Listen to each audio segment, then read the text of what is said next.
Seperti di Tanjung Priok itu ada Mbah Priok yang konon katanya juga seorang sayyid keturunan Nabi, tapi disebutnya Mbah ya. Nah, demikian juga dengan sebagian besar dari Wali Songo yang merupakan kalau tidak salah 8 dari mereka itu keturunan Nabi atau sayyid, keturunan dari Syekh Jumadil Kubro, kan mereka disebutnya Sunan. Nusantara ini memang kekayaan dan kekuatan utamanya ada pada keberagaman dan kebinekaannya.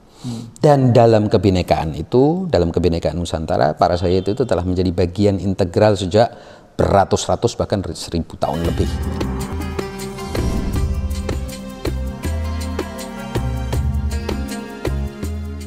Arab dalam tradisi atau dalam kehidupan Muslim, tradisi Muslim dianggap sebagai sesuatu yang memiliki kemuliaan.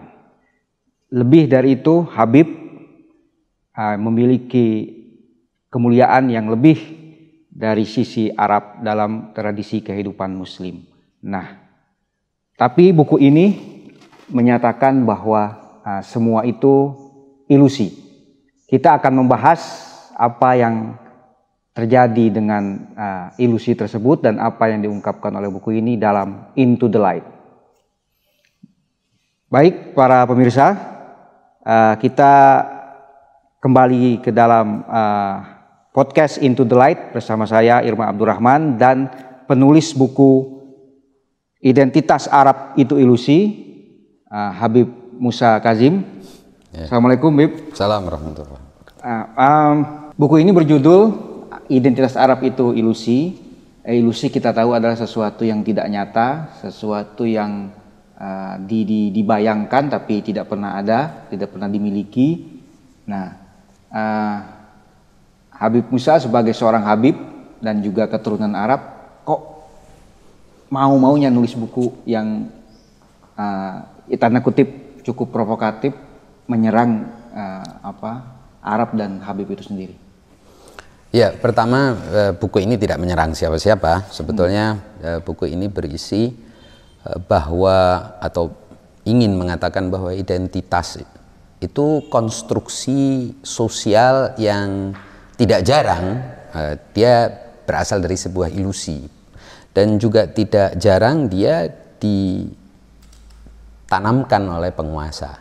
Jadi identitas yang dibangun oleh penguasa ini seringkali itulah yang diadopsi oleh kelompok-kelompok di dalam masyarakat.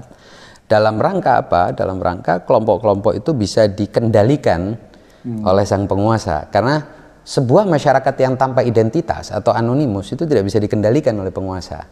Nah, itulah mengapa saya katakan bahwa identitas Arab secara historis seringkali adalah suatu ilusi, bukan sebenarnya seperti itu. Mengikuti atau berdasarkan pada kenyataan apa sih definisi Arab yang sebenarnya menurut kamus-kamus bahasa Arab dan kitab-kitab standar bahasa Arab. Nah, ternyata Arab yang dianggap sebagai keturunan, nasab, silsilah, bangsa, suku, itu ternyata saya sebut sebagai ilusi. Jadi kira-kira itulah bagian utama dari alasan mengapa saya menyebut itu sebagai ilusi. Nah, ini menarik karena Habib Musa menulis buku ini di tengah. Saya sebenarnya juga tidak suka disebut sebagai Habib, karena ada Musa alasannya aja, kenapa ya. Ya karena di sini juga antum menyebutkan saya Habib, saya ini, makanya saya sebut Habib. Tapi Pak Musa ini menulis buku ini di tengah situasi atau kondisi di mana Arab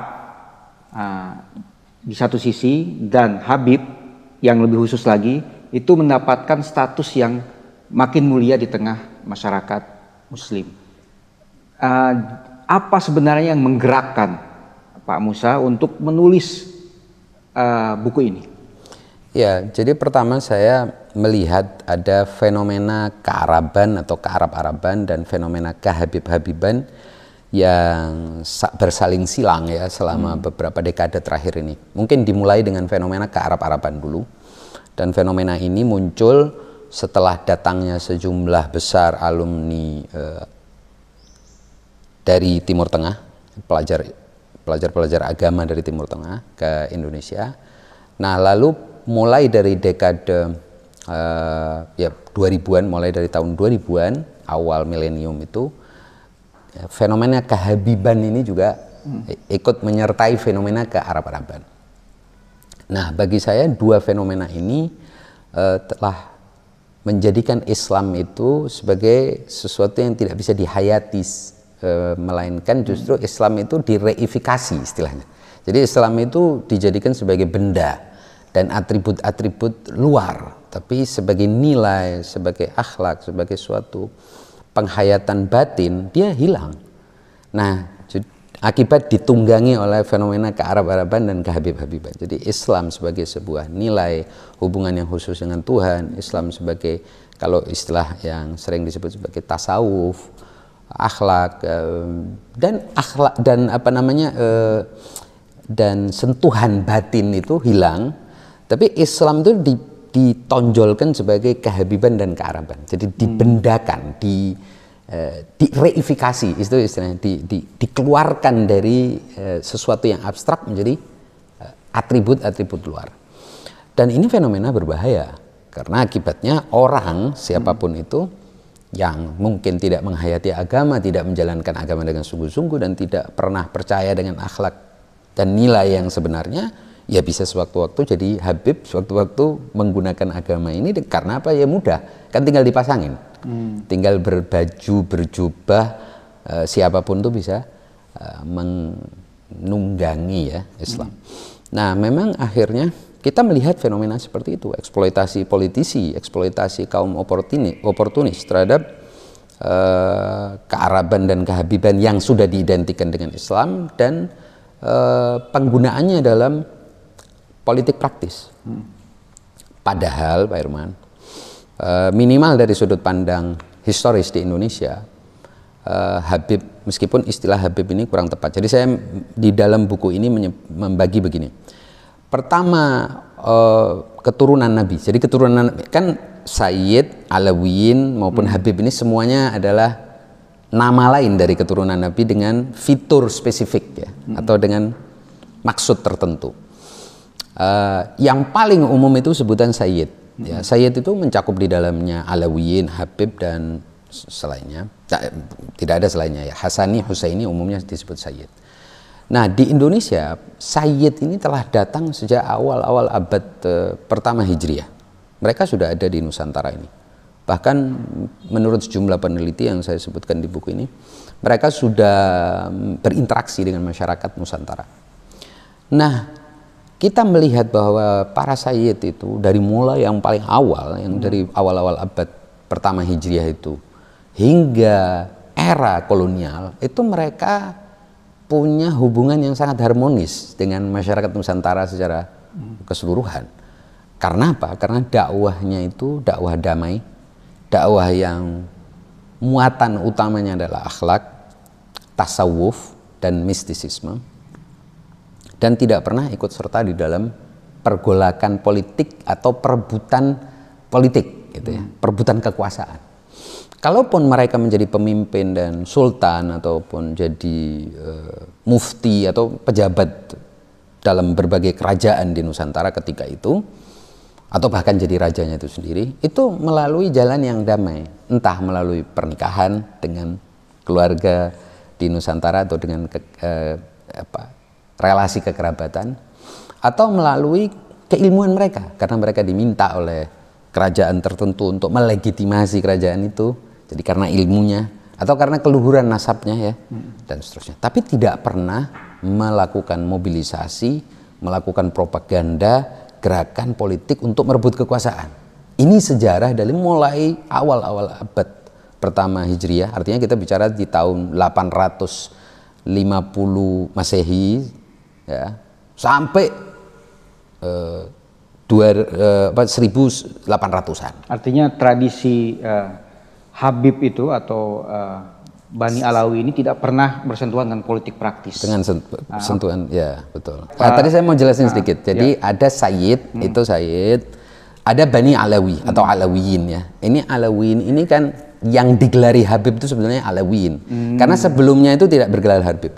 Nah, Alawiyin itu baru datang ke Indonesia itu sekitar 1600. Itu melalui yang dikenal sebagai Syekh Jumadil Kubro itu mungkin awal Alawiyin yang datang ke Indonesia, yang kemudian melahirkan keturunan Wali Songo ya. Nah, tetapi juga Wali Songo sendiri dan ayah dan kakeknya Syekh Jumadil Kubro dan Imam Abdul Malik itu tidak pernah menggunakan nama Habib. Nama istilah Habib. Nah, mereka lebih senang disebut dengan gelar-gelar Nusantara. Makanya menarik sekali kalau kita lihat sebagian dari tempat pusara di Indonesia ini, seperti di Tanjung Priok itu ada Mbah Priok, yang konon katanya juga seorang sayyid keturunan Nabi, tapi disebutnya Mbah ya. Nah, demikian juga dengan sebagian besar dari Wali Songo yang merupakan, kalau tidak salah 8 dari mereka itu keturunan Nabi atau Sayyid, keturunan dari Syekh Jumadil Kubro, kan mereka disebutnya Sunan. Itu artinya gelar Habib itu baru belakangan.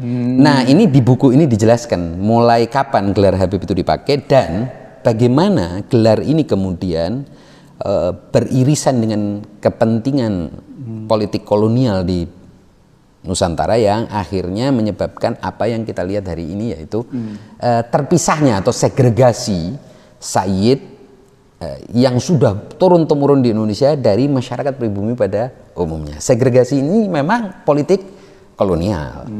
Gitu. Baik, ini sebenarnya apa concern antum? Concern yang sangat pribadi, karena saya membaca ulasan atau endorsement dari beberapa pihak tentang buku ini. Salah satu keunggulan buku ini adalah penulisannya berangkat dari fenomena pribadi, fenomenologis lah. Yeah.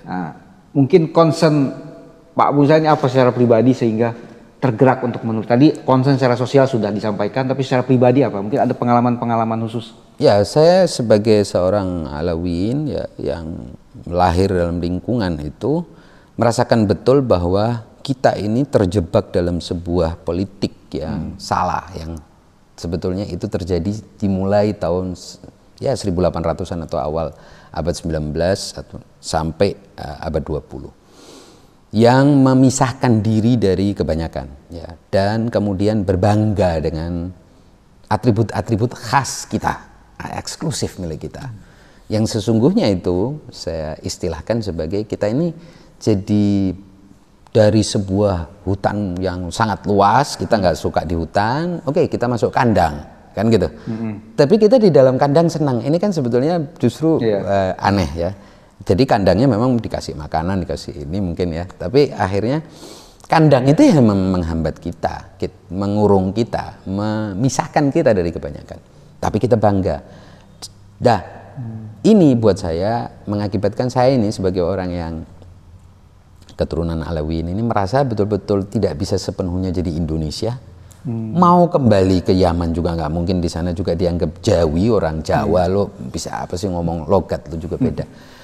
Jadi akhirnya kita ini terasing gitu. Nah, tetapi kemudian keterasingan itu tidak lagi di satu lapis. Jadi belakangan Alawiyin ini sendiri mengalami friksi. Ada yang madhab-madhab tertentu, friksi karena madhab, ada yang friksi karena pandangan politik. Jadi sudah kita ini terkandangkan di satu kolam kecil atau di tempat kecil, ya, tersegregasi dengan kebanyakan. Di dalam pun kita mengalami friksi.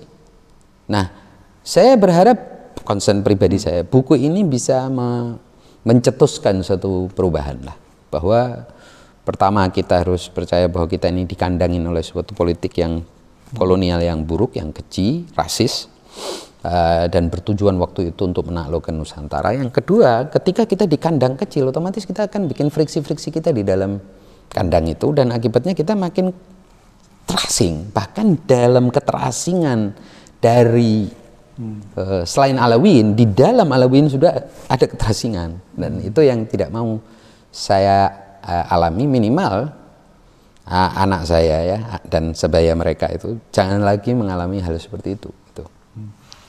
Tadi di awal saya menyebut ada keistimewaan tertentu bagi orang-orang peranakan Arab, bahkan khususnya lagi yang tadi Pak Musa sebutkan Alawiyin, dari kalangan Alawiyin, ada keistimewaan tertentu dalam tradisi kehidupan Muslim di Indonesia. Tapi kan ada konsekuensi juga, ada backfire-nya juga, ada sekarang ini muncul sentimen-sentimen anti Arab gitu. Apakah buku ini juga ingin menjawab sentimen-sentimen anti Arab? Ya, saya kira buku ini juga berusaha untuk mengatakan bahwa seperti tadi saya bilang bahwa Sayyid itu sudah punya sejarah yang panjang di Nusantara. Sekiranya Sayyid mau dianggap sebagai yang lain atau yang lian atau dikeluarkan dari korpus Nusantara, maka Nusantara itu tidak akan seperti ini. Tidak ada Nusantara tanpa kehadiran Sayyid yang sudah berabad-abad.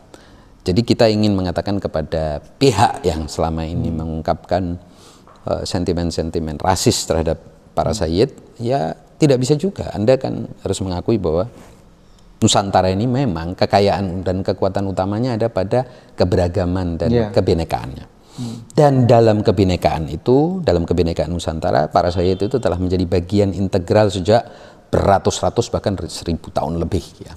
Itu yang saya mau sampaikan. Tapi di sisi lain, para Sayyid punya tanggung jawab, gitu ya, bahwa kemuliaan yang melekat atau dilekatkan pada mereka itu membawa kepada beban yang berat.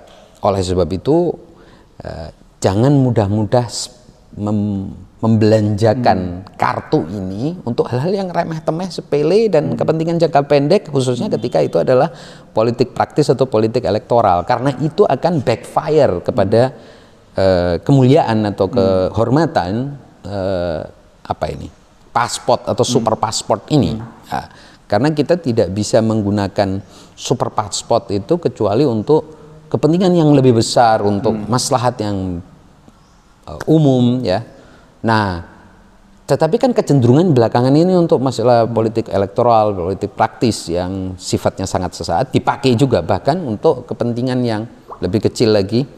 Nah, ini yang harus dihilangkan di kalangan para Sayyid atau Alawiyin ya. By the way, Alawiyin dan Sayyid itu kan dibedakan karena sebagian Sayyid itu keturunan dari Alwi bin Ubaidillah. Itu kan nanti di dalam buku ini, kalau terlalu banyak kita bicarain buku ini nanti jadi spoilernya kebanyakan ya. Nah, tetapi intinya saya ingin mengatakan bahwa kepada para pembenci itu saya katakan Anda tidak punya alasan, karena kita ini bagian dari Nusantara sejak 1000 tahun. Kita juga sebetulnya sama pribumi ya dengan yang lain-lain, minimal sebelum era kolonial ya menguat di Nusantara. Para Sayyid ini sudah menjadi bagian dari kerajaan-kerajaan Nusantara, Kesultanan Nusantara, dan tidak pernah dianggap asing. Tidak ada istilah pribumi. Ketika Anda mengatakan bahwa Sayyid itu bukan pri, Anda telah memperpanjang atau membalsam politik Belanda. Jadi Anda sebetulnya itu bagian dari penjajahan ketika Anda ingin menguatkan kembali. Di sisi lain kita juga sebagai Sayyid jangan merasa bangga dengan dan identitas menariknya itu. Juga Indonesia ini baru 2006 kalau tidak salah kata-kata pribumi itu dihilangkan ya. Ya, padahal itu kan Belanda. Iya, padahal warisan kolonial. Kita tahu sejarah Indonesia ini kan bukan cuma peranakan Arab, ada peranakan Tionghoa, ada peranakan Eropa, Thailand, Filipina. Ya. Nah, jadi sebetulnya makanya kan saya pernah bilang, kalau kita bedah ini nggak ada di buku. Jadi saya kalau bertanya Pak Irman ya, orang Jawa itu siapa sih Pak Irman? Orang Jawa itu apa? Kira-kira para antropolog akan menjawab siapa orang Jawa? Orang yang tinggal di Pulau Jawa misalkan. Padahal dianggap ada suku Jawa. Ya. Kenyataannya suku Jawa di Jawa disebut sebagai orang Jawa, tapi suku Sunda di Jawa disebut sebagai suku Sunda. Padahal, sebetulnya Jawa ini kalau kita lihat, ini nggak ada di buku, jadi sekedar sebagai ilustrasi ya. Makanya saya kalau mau boleh mengatakan ya sebetulnya orang Jawa itu Jawanya diatribusikan ke apa? Kalau diatribusikan kepada kesukuan atau nasab, di sini terjadi ilusi. Seperti ketika orang Arab. Nah, ini yang menarik juga. Jadi di sini. Makanya saya juga bertanya, ini apa sih maksudnya? Arab ini atributnya kemana? Kalau bukan dibilang ilusi gitu. Nah, jadi kalau seperti ini komparasi sebagai suatu ilustrasi komparatif aja. Jadi kalau orang Jawa merasa kejawaannya itu datang dari seorang nenek moyang bernama Jawa, maka keliru. Karena Jawa itu nama pulau. Karena di dalam pulau ini juga ada orang Sunda, orang lain-lain, orang Madura, bahkan orang-orang dari luar Pulau Jawa juga ada di sini. Nah, jadi atribusinya kepada nama pulau. Jadi ketika orang Jawa disebut orang Jawa, ya termasuk orang Sunda orang Jawa. Iya, kalau dia tinggal di Pulau Jawa. Nah, kalau dia tinggalnya di Pulau Jawa. Orang Betawi di mana? Di Jawa juga, Jawa juga karena tinggalnya di Pulau Jawa. Nah, berarti di pulau Atribusinya kemana gitu? Berarti kalau atribusinya itu kepada suku-suku lain, harusnya ditegaskan sukunya, nggak masalah. Toh kita memang kan memiliki kekayaan identitas. Begitu juga dengan orang Arab. Orang Arab ini kalau merasa bahwa dia ini kearabannya datang karena kesukuan, silsilah nasab, para ahli nasab membantah, nggak ada nasab Arab. Karena kakek moyang orang Arab ini, dalam buku ini Pak Musa mempertanyakan sebenarnya kemana sih atribusi iya, Arab? Betul, karena nggak ada kan, karena tidak ada kakek seorang di zaman dulu 1000-2000 yang lebih lah, 3000 tahun yang lalu disebut sebagai Arab. Kalaupun ada, seperti pandangan dari salah satu peneliti atau pemikir Islam namanya Raghib Al-Isfahani, bahwa anak Nabi Ismail itu bernama Al-Arab, ya, bernama Ain Ra'ba, itu Arab itu tetap saja mengandung kemuskilan karena bukan semua orang keturunan dari Ismail kan gitu, yang disebut sebagai Arab tidak semuanya keturunan Ismail. Jadi dengan dasar apa orang disebut Arab? Itu menarik ya. Karena juga kalau orang yang mungkin pernah ke Timur Tengah kan lihat berbeda-beda sih. Orang Libanon berbeda dengan orang Suriah berbeda dengan orang Palestina, apalagi berbeda dengan orang Arab Saudi. Oh, beda. Ya, dan juga sekarang orang, kalau Anda tadi semuanya menyebut minimal itu di Jazirah Arab, dan kemudian di Asia ya, semuanya itu tadi disebut daerah Syam. Ya, belum Afrika ya. Belum yang Afrika seperti orang Sudan menyebut dirinya sebagai Arab, minimal sekarang masuk ke Liga Arab. Kemudian Mesir, Tunis, Maroko, ini semuanya kan Aljazair, ini semuanya kan sebenarnya wilayahnya Afrika, tapi mereka semua disebut masuk ke dalam Liga Arab. Antum nanti memberi jawaban ya? Saya memberi jawaban di situ. Berdasarkan apa analisis selain tadi fenomenologis atau pengalaman, tapi berdasarkan apa? Mungkin bisa diceritakan bagaimana antum mengungkap kebenaran atau setidaknya apa pandangan antum yang menurut antum benar tentang Arab? Ya, berdasarkan pada referensi etimologis ya, jadi dari leksografi atau kamus-kamus itu, kemudian juga historis, ya, dan juga berdasarkan pada ayat-ayat Al-Quran dan hadis Nabi yang menjelaskan siapa Arab itu. Dan itulah mengapa saya kira kemudian di dalam buku ini saya jelaskan, saya dudukkan lah minimal, Arab itu bukan anggapan seperti anggapan kebanyakan di Indonesia maupun di luar Indonesia ya. Tapi di Indonesia kan disebut keturunan Arab itu pernyataan yang tidak benar. Tadi saya nyebut keturunan Arab. Nah, itu tidak benar. Karena Arab itu bukan satu tempat. Nah, kecuali diberikan penjelasan keturunan Arab, dikasih penjelasan. Seperti tadi saya bilang orang Jawa. Orang Jawa itu karena Jawa itu nama pulau, harusnya disebut penduduk Pulau Jawa, kan gitu. Tapi oke deh, orang menyebut secara, aduh ribet amat sih penduduk Pulau Jawa. Tapi secara akademis harusnya seperti itu, penjelasannya. Karena orang Jawa itu muskil, gitu. Minimal buat saya ya, nggak tahu ada penjelasannya nggak orang Jawa itu apa suku.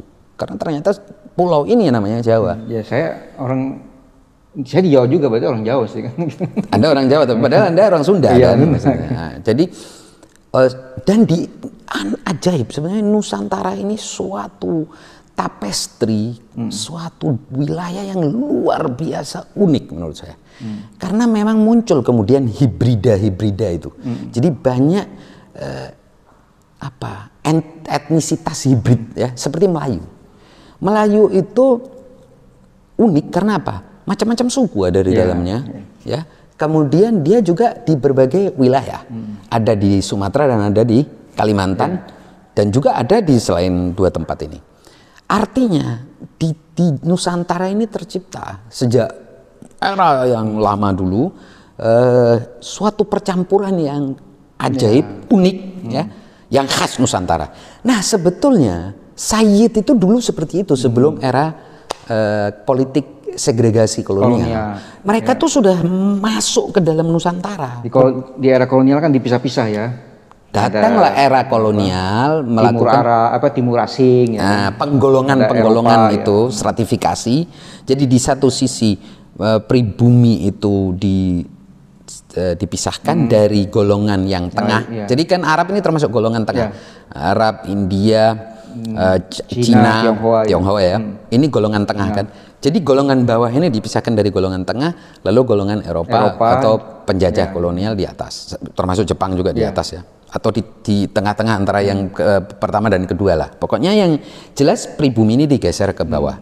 Lalu yang pribumi pun jahatnya Belanda diklasifikasi lagi, ada priai, abangan, ada santri. Makanya kemudian santri ini dibikinin pesantrennya sendiri-sendiri, ya, dibikinin kampung-kampungnya.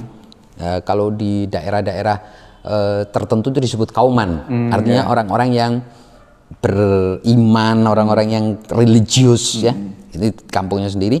Nanti yang abangan di perkampungannya sendiri, dan yang priai di tempat-tempatnya mungkin istananya atau apa ya. Dan ini cara yang luar biasa mengakibatkan sejarah Nusantara yang begitu hibrid, yang begitu campur baur dan tanpa identitas jelas itu jadi ketahuan semua. Lah itu memang tujuan Belanda untuk divide et impera, karena dia kalau menghadapi persatuan yang terlalu kuat nggak bisa dijajah ini. Gitu, Pak. Ya, dan memang trennya kan identitas murni itu hampir tidak ada sekarang ya, dengan adanya teknologi apa DNA segala macam, apa tracing DNA itu hampir tidak ada apa ras murni atau identitas murni, dan itu sudah ketinggalan zaman sepertinya. Ya, apalagi kalau kita bicara soal ras, keturunan, itu tambah nggak ada lagi kalau secara DNA. Tapi identitas jadi gini, identitas itu kan sebuah cara untuk memberi tanda, kan gitu.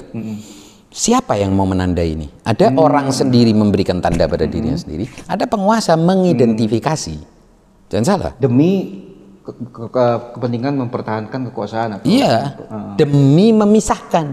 Ini diidentifikasi sebagai ini, dan ini diidentifikasi sebagai yang lain, agar ini bisa diadu. Kan begitu? Iya.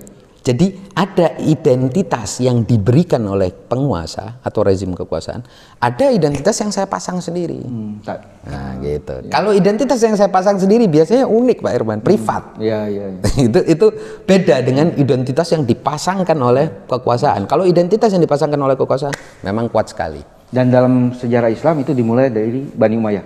Itu dimulai dari Bani Umayyah, mulailah ada identifikasi Arab sama Ajam, non-Ajam, Arab, non-Arab alias Ajam, dan kemudian rusak segala-galanya, karena mulai dari situlah Islam itu jadi Muslim itu bukan diidentifikasi keberislamannya, tapi pada hal lain, identitas lain, Arab, non-Arab. Itu kan identitas lain, padahal Nabi dari awal sudah mengecam cara identifikasi seperti itu. Seperti kasus Salman Al-Farisi kan. Nah, di era Bani Umayyah itu dikencangin, dikerasin agar muncul. Gitu. Oke, baik, terima kasih Pak Musa. Ya. Nah, kawan-kawan pencinta buku atau para pembaca sekalian, demikian pembahasan kami atau diskusi kami sekilas tentang buku Identitas Arab itu Ilusi. Saya sudah membaca belum semua, tapi sedikit membaca scanning secara umum. Ada banyak hal yang bisa membongkar keyakinan-keyakinan lama kita atau anggapan-anggapan kita terhadap sesuatu dalam pandangan kita terhadap Arab, pandangan kita terhadap kehabiban atau juga keislaman dari buku ini. Jadi buku ini sangat layak untuk kita baca, bahkan untuk kita koleksi. Karena seperti tadi, selain pengalaman unik dari Pak Musa, juga ada penelusuran yang menurut saya cukup menakjubkan, terutama penelusuran beliau terhadap kata Arab. Demikian Into the Light, dan buku ini sudah bisa para pembaca semua dapatkan, sudah bisa di PO atau di pre-order sejak tanggal 7 April 2022. Jangan ketinggalan, segera dapatkan dan baca buku ini. Demikian, kurang lebihnya kami mohon maaf. Billahi taufiq wal hidayah. Wassalamualaikum warahmatullahi wabarakatuh.